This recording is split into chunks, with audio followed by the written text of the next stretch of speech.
Olá, sejam bem-vindos ao Panorama China. Sou Paulo. Por meio do cinema, os povos da China e do Brasil começam a apreciar suas culturas, aproximando-se aos poucos, dentro e fora das telas. Fique com a gente para saber mais detalhes sobre a cooperação audiovisual entre os dois países.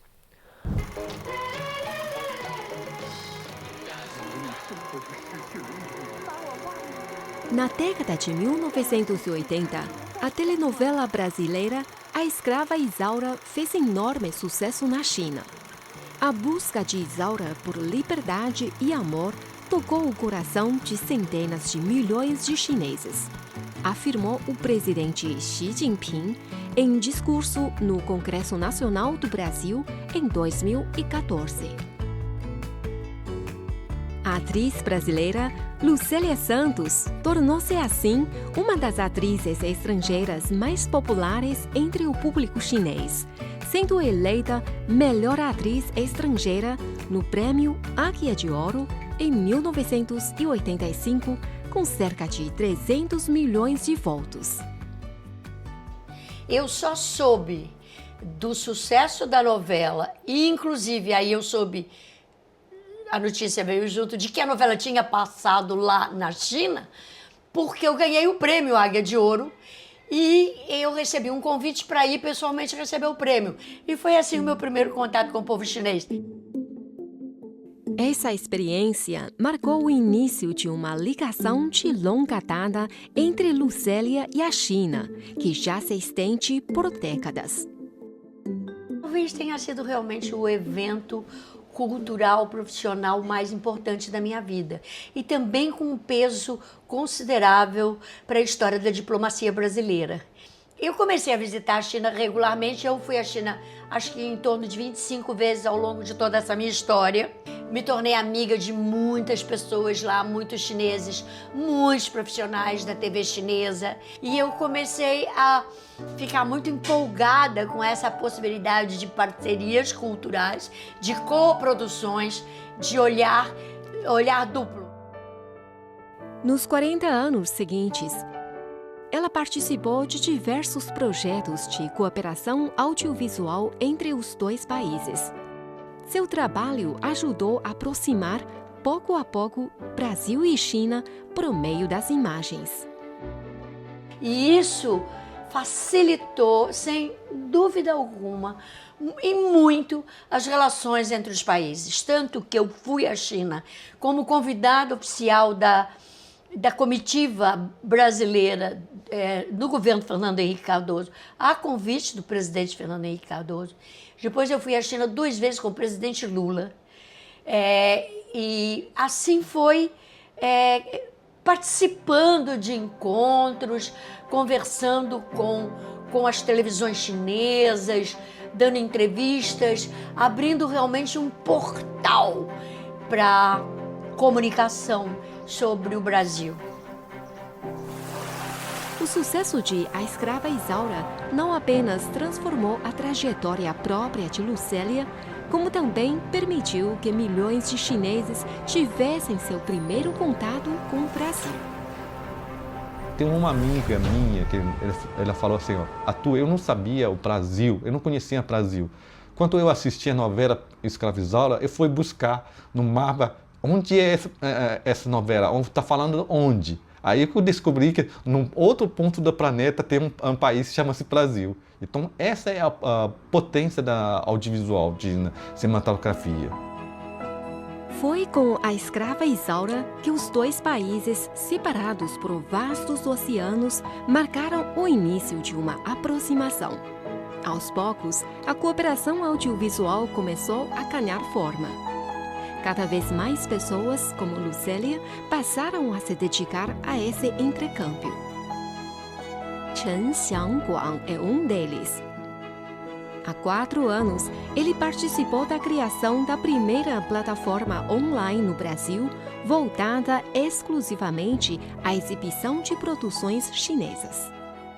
China Zone, a gente começou com a parceria China International Television Corporation, porque nós dois temos interesse comum, interesse de trazer conteúdo chinês com mais frequência e todo seria passado em língua português brasileiro. Temos animação, documentário, seriado, tramas de chinês contemporâneo e dos conteúdo novelas da China de épocas. A gente recebeu bastante aplauso de público brasileiro, porque realmente, antigamente, no mercado Brasil, tem a dificuldade de achar conteúdo chinês, porque quando você buscava na tradicional TV ou streaming nacionais, não tem pouco conteúdo chinês. E nesse caso aqui, na CB Media, você encontra 100% do conteúdo chinês.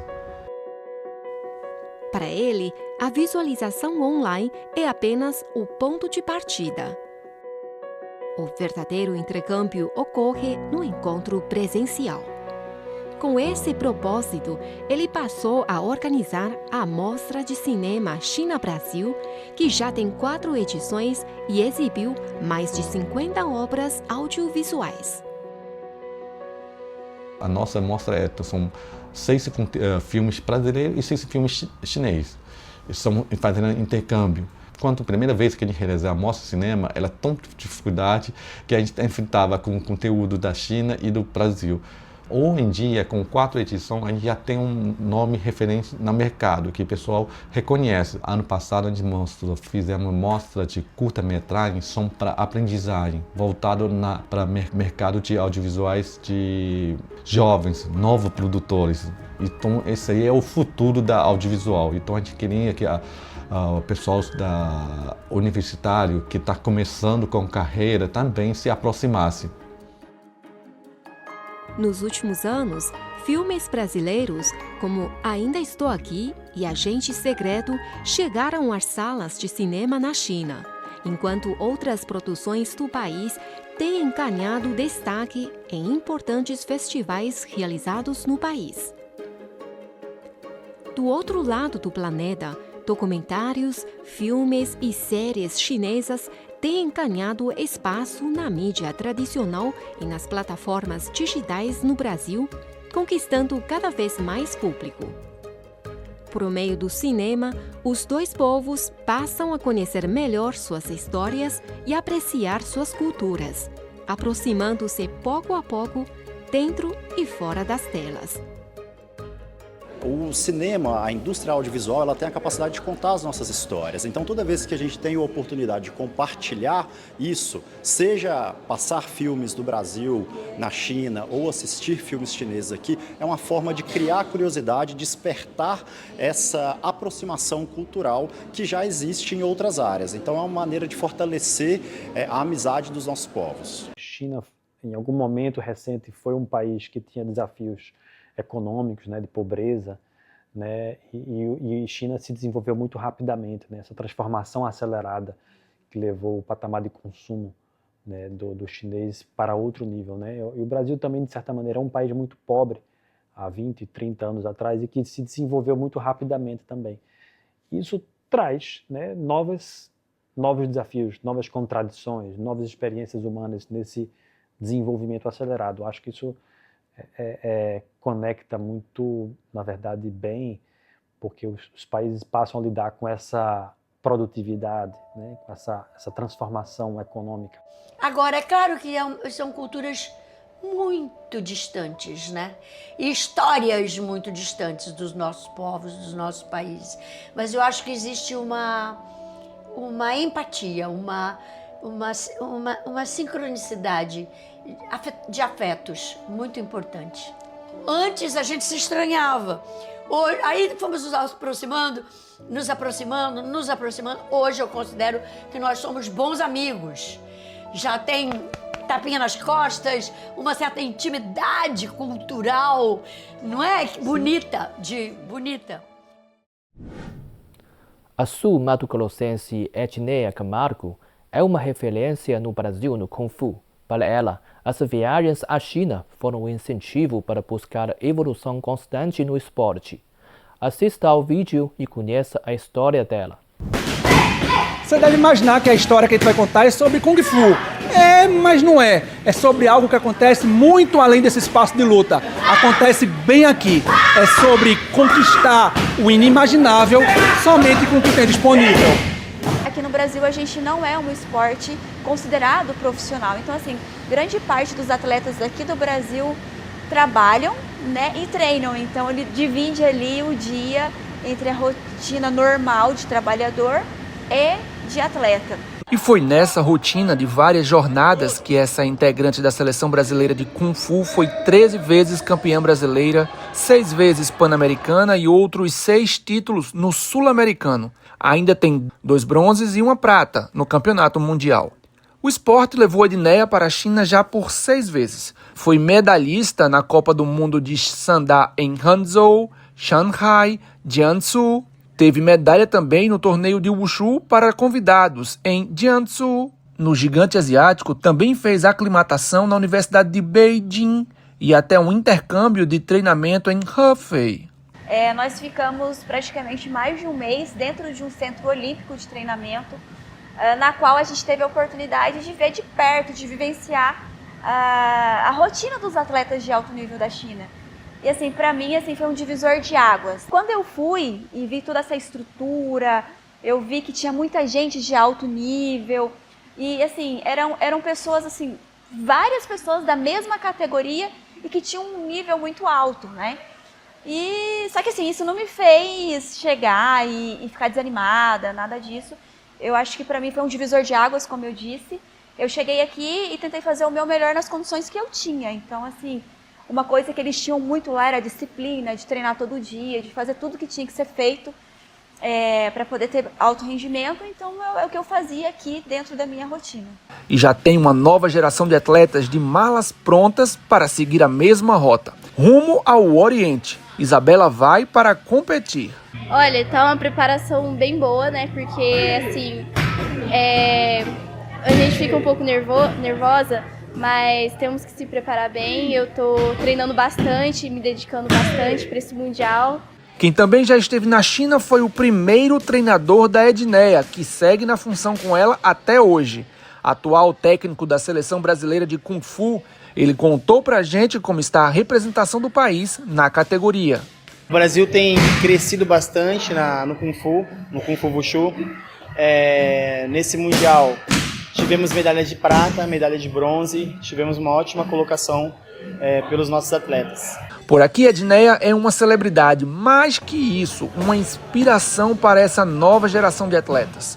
O Eduardo é filho da primeira aluna da Edneia e fez uma homenagem para ela num trabalho da escola.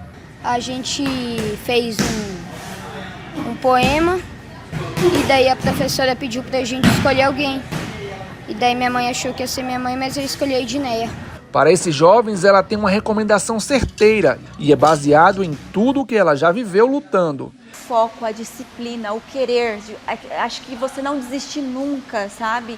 Se você tem um sonho, se você tem um objetivo, é traçar naquilo e ir. Eu acho que a gente também não pode colocar uma realidade ou a estrutura também como algo assim que vai te impedir de realizar seu sonho. Eu acho que todo mundo que tem, né, que quer e corre atrás e realmente se foca, de alguma forma você consegue chegar.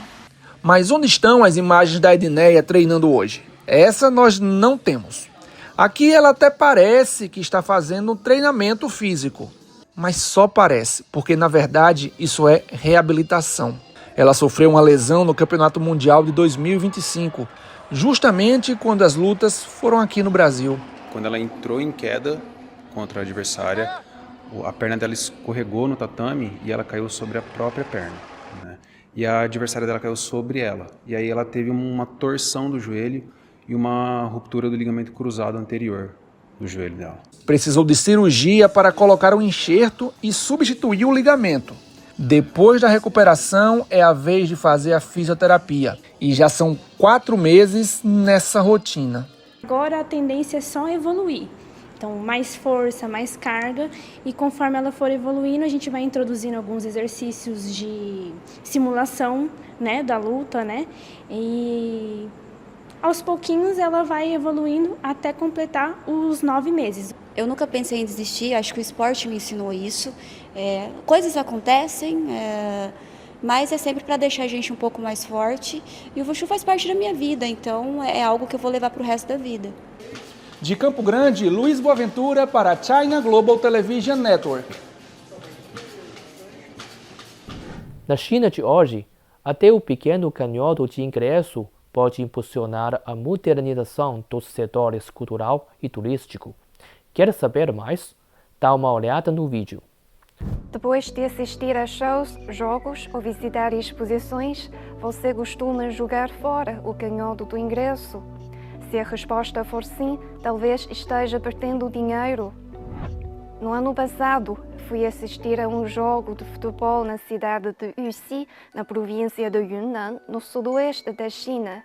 Com o canhoto do ingresso, consegui descontos em hotéis, restaurantes e pontos turísticos da região. Foi econômico e ainda ajudou a movimentar a economia local. Essa foi minha primeira experiência com a chamada economia do canhoto do ingresso, um modelo de consumo que vem ganhando força na China. A economia do canhoto do ingresso permite que os consumidores aproveitem descontos em alimentação, hospedagem, compras e outros serviços ao apresentar ingressos de cinema, shows ou eventos esportivos. O modelo busca ampliar a cadeia do consumo. Em termos simples, a ideia é transformar a combinação entre cinema, restaurantes e centros comerciais em uma experiência prática e vantajosa. Por meio de pacotes de descontos oferecidos por diferentes lojas, os canhotos deixam de representar o fim do consumo e passam a marcar um novo começo. Dados do setor mostram que o mercado global da economia do canhoto movimentou cerca de 250 bilhões de yuans em 2024. Embora os números consolidados de 2025 ainda não tenham sido publicados, projeções do setor indicam que o valor possa ter alcançado 400 bilhões de yuans, representando um crescimento anual de aproximadamente 60%. O forte impacto no consumo vem se destacando cada vez mais em eventos esportivos e culturais realizados em diversas cidades chinesas. A Liga de Futebol das Cidades de Jiangsu, que virou febre no ano passado, transformou os ingressos em um passaporte de consumo urbano. Cada yuan arrecadado com a venda de ingressos gerou 7,3 yuans em consumo relacionado, e as 13 cidades da província registraram um aumento médio de receita de 20 milhões de yuans. Com o início da nova temporada da Liga, as 13 cidades participantes estão criando uma plataforma mais integrada de benefícios vinculadas aos ingressos. A proposta é transformar os canhotos de papel em vouchers digitais capazes de conectar de forma mais fluida o escaneamento de códigos, os pagamentos e os descontos oferecidos aos consumidores. Durante o Grande Prémio da China de Fórmula 1 em 2025, Shanghai reuniu cerca de 200 estabelecimentos comerciais em uma campanha de descontos vinculados aos canhotos dos ingressos. A iniciativa gerou um impacto econômico direto e indireto de quase 9,4 bilhões de yuans.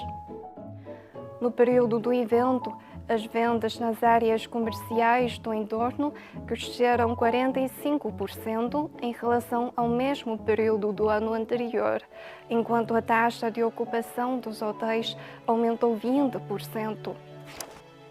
Um pequeno canhoto de ingresso conecta experiências culturais, passeios pela cidade e diferentes formas de consumo, além de ampliar a cadeia do turismo e do entretenimento. Esse modelo libera um enorme potencial de consumo e impulsiona a modernização dos setores cultural e turístico, contribuindo também para o desenvolvimento econômico de alta qualidade. Desejo uma ótima semana. Tchau e até a próxima.